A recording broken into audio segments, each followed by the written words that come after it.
Ampun guys, jalan sakaratul maut guys. Kita jalan cuma. Beredar rekaman video sebuah jalan yang alami rusak parah sehingga para pemakainya diharuskan ekstra hati-hati.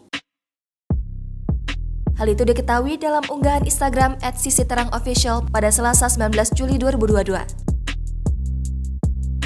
Dalam keterangan unggahan menyebutkan, jika jalan yang rusak parah ini berlokasi di Desa Igal, Kecamatan Mandah, Kabupaten Indragiri, Riau. Diketahui, jalan yang terbuat dari bahan semen ini berada di atas air yang menghubungkan dua desa. Terlihat banyak sekali pada bagian jalan itu yang sudah ambruk dan hanya bisa dilalui oleh satu pengendara motor. Bahkan sambungan jalan yang sudah ambruk pun hanya diganti dengan sambungan kayu agar para warga masih tetap bisa melewatinya. Para warga pun diharuskan sangat berhati-hati jika ingin melewati jalan ini, karena salah sedikit jalan itu bisa ambruk. Video rekaman yang berdurasi 35 detik ini pun ramai ditanggapi oleh para warganet.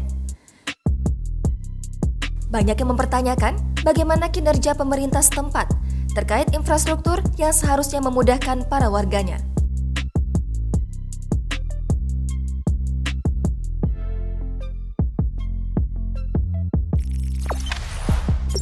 Jangan lupa subscribe, share, komen, dan like ya!